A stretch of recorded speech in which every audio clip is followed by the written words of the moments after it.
एक औरत को खाना बनाते वक्त अजीब घटना का सामना करना पड़ता है। उसने अभी अभी जो अंडे खरीदे हैं उनका अंदर पूरा खाली है। उसे लगता है शायद सिर्फ एक अंडा खराब है, तो वो दूसरा अंडा भी दबाकर देखती है, लेकिन वो भी रेत की तरह टूट जाता है। जब वो सारे अंडे दबाकर देखती है तो पता चलता है पूरा डिब्बा ही खराब अंडों से भरा है। पर यह अजीब बात यहीं खत्म नहीं होती। जब वो दोपहर में खिड़की साफ कर रही होती है, उसे पता भी नहीं चलता कि पीछे की दीवार धीरे धीरे उसके करीब आ रही है। कुछ ही सेकंड में वो इतनी फंस जाती है कि हिल भी नहीं पाती। जैसे ही वो दबाव में आती है, दीवार अजीब तरीके से अंदर खिंचकर वापस अपनी जगह पर चली जाती है। शुरू में उसे लगता है शायद वो बहुत थकी हुई है, इसलिए उसे ये सब बस उसका भ्रम लगता है, तो वो ज्यादा ध्यान नहीं देती। लेकिन जैसे ही वो फिर से विंडो साफ करने लगती है, उसे अचानक दिखता है कि जो दबाव के निशान पड़े थे वो अभी भी साफ नजर आ रहे हैं। अब उसे सच में शॉक लगता है कि ये सब सच में हुआ है। वो कंफ्यूज्ड खड़ी रहती है। तभी उसे वो पहला दिन याद आता है जब वो यहाँ आई थी। सारे पड़ोसी वहां थे और उन्होंने उसका वेलकम करने के लिए एक पार्टी रखी थी। हर कोई स्माइल कर रहा था, सबके चेहरे पर सच्ची मुस्कान थी।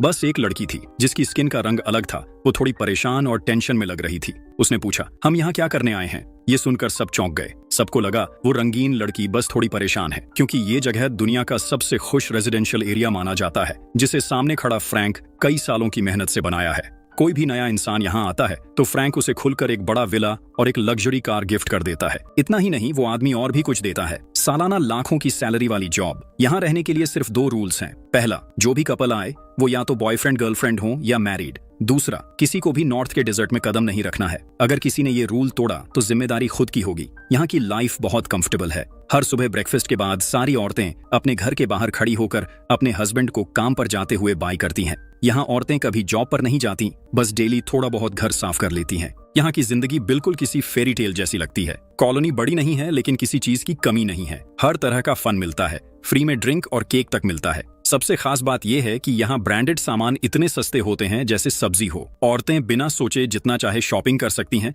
लेकिन सूरज डूबने से पहले सबको मालकिन के योगा क्लास में जाकर 2 बार बॉडी ट्रेनिंग करनी होती है, ताकि उनकी परफेक्ट फिटनेस बनी रहे और वो काम से लौटे हस्बैंड को खुश रख सकें।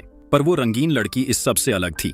1 महीने पहले उसने रूल तोड़कर अपने बेटे को बिना परमिशन उत्तर के डिजर्ट में ले गया। जब सिक्योरिटी गार्ड ने उसे ढूंढा तो बेटा कहीं नहीं मिला, बस उसका फेवरेट टॉय वहीं गिरा था। उस दिन के बाद से वो लड़की पूरी तरह बदल गई थी। जिससे भी मिलती सबको कहती कि इस जगह की हर चीज फेक है। वो सबको वार्न करती कि जल्दी यहाँ से निकल जाओ, लेकिन कोई उसकी बात नहीं सुनता। उल्टा लोग उसके पीठ के पीछे बातें करते रहते कि शायद बच्चे को खोने के बाद वो पागल हो गई है। लेकिन ये सब बातें भी कम अजीब नहीं है। पिछले कुछ दिनों से एलिस को लगने लगा था कि सब कुछ इतना सिंपल नहीं है। उस दिन दोपहर को जब वो कपड़े समेट रही थी, तभी उसने देखा कि एक काली लड़की उसके बेटे का खिलौना हाथ में लेकर डिजर्ट की तरफ देख रही थी। ये देखकर एलिस की क्यूरियोसिटी और बढ़ गई। उसने डिसाइड किया कि वो अपने हस्बैंड से छुपकर अकेली नॉर्थ की तरफ जाकर सब चेक करेगी। लेकिन अजीब बात ये थी कि आखिरी स्टेशन तक पहुंचने से पहले सारे पैसेंजर धीरे धीरे बस से उतरते गए। आखिर में बस वो और ड्राइवर ही बचे। जब बस डिजर्ट के किनारे पहुंची तो अचानक आसमान से कोई आवाज आई। एलिस ने फौरन सिर उठाकर देखा तो देखा एक एयरप्लेन जोरदार धुआं छोड़ रहा है। उसकी शेप एग्जैक्टली वैसे ही थी जैसे वो खिलौना लड़की के हाथ में था। कुछ सेकंड में ही वो प्लेन सीधे पहाड़ के पीछे क्रैश हो गया। एलिस ये देखकर शॉक में चिल्लाई और ड्राइवर को गाड़ी रोकने को बोला। वो चाहती थी कि ड्राइवर वहां जाकर किसी की मदद करे, लेकिन ड्राइवर डर के मारे कांपता हुआ बोला कि वो इलाका बैंड है और उसने पहले कभी वहां गाड़ी नहीं चलाई। उसने एलिस को वार्न किया कि ऐसी प्रॉब्लम में मत पड़ो। एलिस उससे बात करके टाइम वेस्ट नहीं करना चाहती थी। अब सबसे जरूरी था किसी की जान बचाना। उसने अपना बैग उठाया और तुरंत ही गाड़ी से कूद पड़ी। वो घबराई हुई उस क्रैश्ड एयरप्लेन की तरफ भागने लगी। उसे ध्यान ही नहीं रहा कि वहां डेंजर का बोर्ड लगा था। लेकिन सबसे अजीब बात यह थी कि जहां प्लेन गिरा था वहां अब कोई निशान ही नहीं था। जितना वो अंदर जाती गई, माहौल उतना ही सुनसान होता गया। पता ही नहीं चला कब एलिस एक छोटी सी पहाड़ी के नीचे पहुंच गई। पहाड़ी के ऊपर एक गोल सा अजीब ढांचा था जो बिल्कुल भी यहाँ का नहीं लग रहा था। शायद यही वो जगह थी जहाँ लोग काम करने आते हैं। उसने डिसाइड किया कि वो वहीं जाकर हेल्प मांगेगी। वो बड़ी मुश्किल से ऊपर चढ़कर वहां पहुंची तो उसके सामने बस एक सिंपल सा आधा चांद जैसा हट था। आसपास कोई भी इंसान नहीं था। ये अजीब स्ट्रक्चर बिल्कुल भी किसी कंपनी के ऑफिस जैसा नहीं लग रहा था। इससे एलिस और भी ज्यादा डर गई। उसे कुछ समझ नहीं आ रहा था कि ये लोग यहाँ आखिर करते क्या हैं। उसने देखा कि सामने का ग्लास एक डोर जैसा लग रहा था। धीरे धीरे उसने हाथ बढ़ाकर देखा कि शायद ये खुल जाए, लेकिन अगले ही सेकंड एक रेड लाइट चमकने लगी। वो तुरंत बेहोश होकर जमीन पर गिर गई। जब उसे होश आया तो रात का अंधेरा गहरा था। उसे बिल्कुल याद नहीं था कि वो घर कैसे पहुंची। तभी बाहर से आवाज आई। उसने देखा कि उसका हस्बैंड धीरे धीरे खाना बना रहा था, लेकिन वो सीधे उसकी तरफ देखने की हिम्मत नहीं कर रहा था, जैसे कुछ छुपा रहा हो। एलिस ने उसके सवाल काटते हुए सीधा पूछा कि वो घर कैसे आई। पति ने बस इतना कहा कि जब वो घर पहुंचा तब तक एलिस अपने कमरे में गहरी नींद में थी। उसने सोचा कि वो इतनी अच्छी नींद ले रही है तो उसे जगाना ठीक नहीं होगा। उसका हस्बैंड छुपाने जैसा कुछ नहीं कर रहा था, तो एलिस ने उसे आज जो भी हुआ सब कुछ बता दिया। पति ने उसे समझाया कि शायद ये सब बस एक बुरा सपना था। अगली सुबह एलिस ने वैसे ही घर के काम किए जैसे वो रोज करती थी। तभी अचानक घर का फोन बजा। कॉल उसी लड़की की थी। हेलो, तुम बाहर आ गई हो? क्या तुमने देख लिया? वो लोग हमसे चीट कर रहे हैं। अभी ज्यादा बात नहीं कर सकती, हमें यहाँ से जितनी जल्दी हो सके निकलना होगा। मैं पागल नहीं हूँ। एलिस को अपनी समझ पर भरोसा था, भले ही उसे सब कुछ अजीब लग रहा था। उसके पास कोई सॉलिड प्रूफ नहीं था। वो सोच रही थी कि सब धीरे धीरे भूल जाएगा। लेकिन उसी शाम योगा क्लास में फिर कुछ वियर्ड हुआ। वो घबराकर मिरर में देखती है तो उसे अपनी जगह किसी लड़की का फेस दिखता है।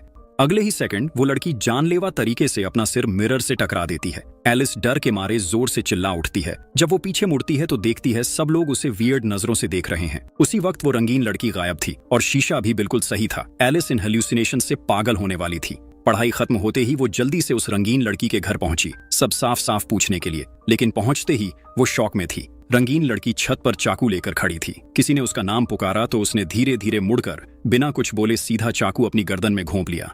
एलिस दौड़कर देखने ही वाली थी कि क्या हुआ, तभी 2 सिक्योरिटी गार्ड लाल कपड़े पहने अचानक कहीं से आ गए। उन्होंने एलिस को पकड़कर वहीं से हटा दिया।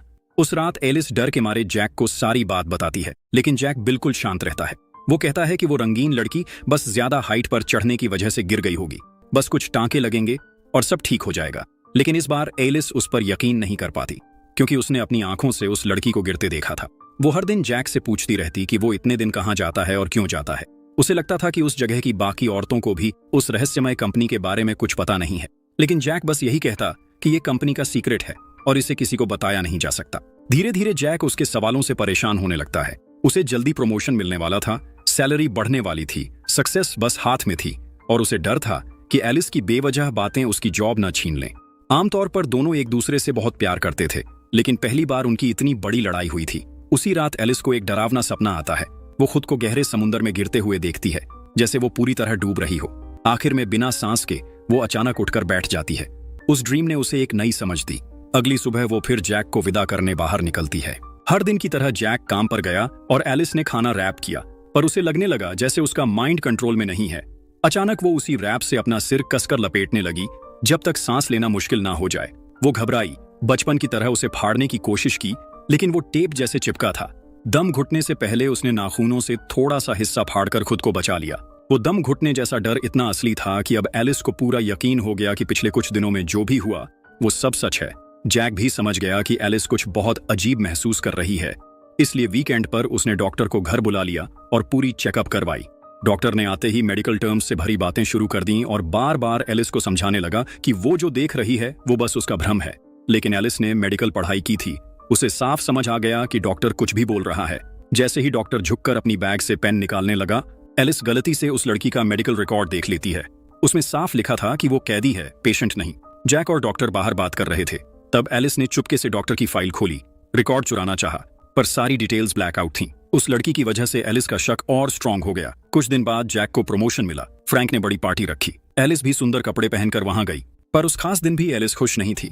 उसे उस क्राउड में घुटन हो रही थी। वो चुपचाप बाथरूम में छुप गई। उसकी बेस्ट फ्रेंड ने उसकी हालत देखी तो सीधा पूछा, क्या हुआ?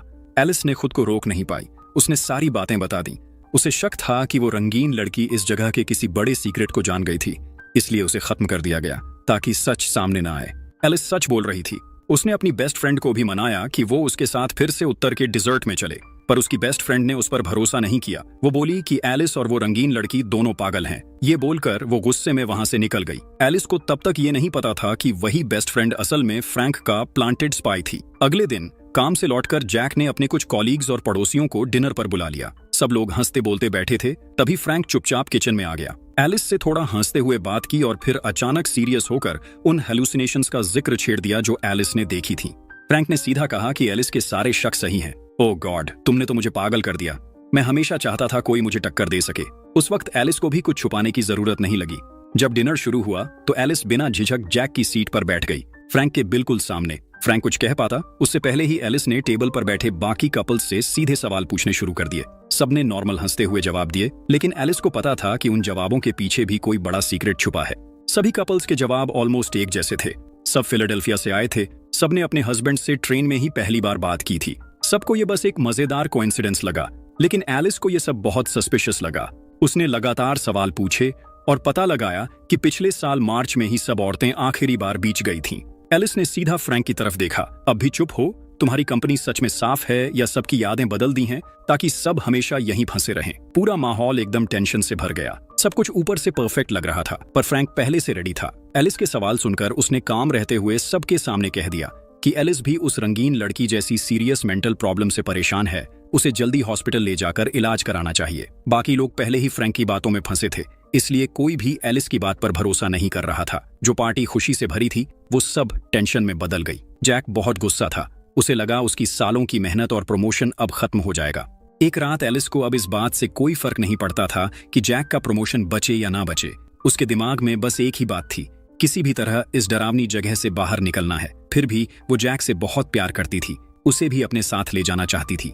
पहले जैक ने मना कर दिया, लेकिन जब उसने एलिस को पूरी तरह टूटा देखा तो उसका दिल पिघल गया और वो मान गया। लेकिन जब दोनों ने बैग्स पैक करके कार में बैठने की कोशिश की, जैक ने स्टीयरिंग व्हील पकड़ा जरूर, पर कार स्टार्ट करने से मना करता रहा और बस सॉरी बोलता रहा। उसी वक्त 2 सिक्योरिटी गार्ड्स आ गए और दोनों को जबरदस्ती खींचने लगे। एलिस को कार से उतरते ही सब समझ आ गया। जैक ने करियर को अपनी वाइफ से ज्यादा जरूरी मान लिया था। सिक्योरिटी गार्ड्स उसे हॉस्पिटल ले गए ताकि उसकी सारी यादें हमेशा के लिए मिटा दी जाएं। सर्जरी शुरू होने ही वाली थी कि एलिस को अचानक इलेक्ट्रिक शॉक लगा और उसकी पुरानी मेमोरीज एक झटके में वापस आ गईं। उसे याद आया कि वो कभी एक टॉप सर्जन थी जिसकी सैलरी सबको चौंका देती थी और जैक बस दिन भर घर में गेम खेलता रहता था। इस सच्चाई ने एलिस को अंदर से तोड़ दिया और अब उसे जैक से नफरत होने लगी। एलिस को अब सच पता चल चुका था, उसका पति वो आदमी था जो असली जिंदगी में हर चीज पर कंट्रोल चाहता था।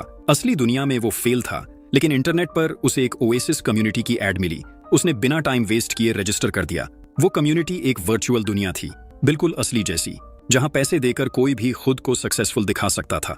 वहां वो डेली सुपरकार चलाता, लग्जरी विला में रहता और सबसे बड़ी बात, उसकी वाइफ हमेशा प्यार से बिहेव करती। ऐसी परफेक्ट लाइफ ने बहुत से लूजर्स को अपनी तरफ खींच लिया। असल जिंदगी में वो मर्द रोज कोई काम नहीं करता, वो बस ऑफिस बिल्डिंग वाली पहाड़ी पर चढ़ जाता ताकि सिस्टम से बाहर आ सके। वहां से वो असली दुनिया में जागता, बीमार वाइफ को पानी और खाना देता ताकि वो मर न जाए, फिर रात को वापस वर्चुअल सिस्टम में लॉगिन हो जाता और दिखाता कि वो दिन भर मेहनत करके लौटा है। एलिस अभी भी पूरी तरह नहीं जानती थी कि जैक असल में कौन है। भले ही उसकी यादें वापस आई थीं, लेकिन वो बस एक पल के लिए ही था। ऑपरेशन के बाद एलिस फिर से सब कुछ भूल जाती है। उसका माइंड फिर से वैसे ही रिसेट हो जाता है जैसे कोई नया फोन। अब वो उसी नकली जिंदगी में वापस है जो जैक ने उसके लिए प्लान की थी। रोज सुबह वो जैक को काम पर जाते हुए देखती है, फिर घर साफ करती है, वाइन पीती है और अमीर वाइफ की तरह आराम से रहती है। वो बस शाम तक इंतजार करती है कि जैक लौटे। लेकिन जैक की ये जीत ज्यादा दिन नहीं चलती। एक दिन जैक अपनी असली दुनिया का फेवरेट सॉन्ग गुनगुनाने लगता है। तभी एलिस को कुछ बहुत अजीब महसूस होता है। उस गाने की धुन सुनते ही एलिस के दिमाग में दबे सारे पुराने मेमोरी फ्लैश होने लगते हैं। पुरानी फोटोज, पुराने मोमेंट्स, सब एक एक करके सामने आने लगते हैं। वो सच जिसे एलिस कभी मान ही नहीं पाई थी कि जैक ने उसे इस नकली दुनिया में फंसा रखा है। लेकिन जैक को कोई गिल्ट नहीं था, उसे लगता था वो सही कर रहा है। एलिस गुस्से में उसके सामने खड़ी हो जाती है। तुम दिन भर काम की बातें करते हो, मुझे मेरा काम पसंद था, मैं खुश थी, अब तुमने सब छीन लिया। ये मेरी जिंदगी है, इसे अपनी मर्जी से कंट्रोल मत करो। जैक चिल्लाता है, मैंने तुम्हें परफेक्ट लाइफ दी है, सब कुछ दिया है। मुझे रोज बाहर जाकर पैसे कमाने पड़ते हैं ताकि ये दुनिया चले। तुम्हें बस यहाँ रहना है, खुश रहना है। लेकिन एलिस अब पूरी उम्मीद खो चुकी थी। जैक फिर भी सब संभालना चाहता था। वो बेबस होकर उसके सामने घुटनों पर बैठ गया। लेकिन एलिस को पता चल चुका था ये सब बस एक बड़ा झूठ है। अब वो खुद को और ज्यादा फंसने नहीं दे सकती थी। जैक ने उसे कसकर पकड़ लिया, उसे छोड़ने को तैयार नहीं था। एलिस ने पूरी ताकत लगा ली, लेकिन जैक की पकड़ नहीं टूटी। उसने पास रखा वाइन ग्लास उठाया और जैक के सिर पर जोर से मार दिया। जोर ज्यादा लग गया, जैक वहीं मर गया। आवाज सुनकर एलिस की बेस्ट फ्रेंड घबराकर अंदर आई। उसने एलिस को संभाला, जल्दी से लाश को चादर से ढका, फिर बोली, जल्दी करो, ऊपर पहाड़ी पर जाओ, सिस्टम से बाहर निकलो। अगर यहाँ कोई मरता है तो असली दुनिया में भी मर जाता है, और अगर कोई ग्राहक मरा तो फ्रैंक तुम्हें पकड़ने से पीछे नहीं हटेगा। एलिस सब कुछ जान चुकी थी। अब वो इस नकली दुनिया की बेरहमी से इतनी थक चुकी थी कि उसने यहाँ से निकलने का फैसला कर लिया। लेकिन उसके पति की असली पहचान से पूरा सिस्टम अलर्ट हो गया। फ्रैंक ने तुरंत बड़ी सिक्योरिटी टीम भेज दी एलिस को रोकने के लिए। उसकी सबसे भरोसेमंद दोस्त ने उसे बार बार कहा, भागो, और एलिस खून से लथपथ होकर घर से बाहर निकली। जैसे जैसे उसकी मेमोरीज वापस आने लगीं, वर्चुअल दुनिया भी गड़बड़ाने लगी। बाकी सब आदमी डर गए। सबको लगने लगा कुछ बहुत गलत हो रहा है।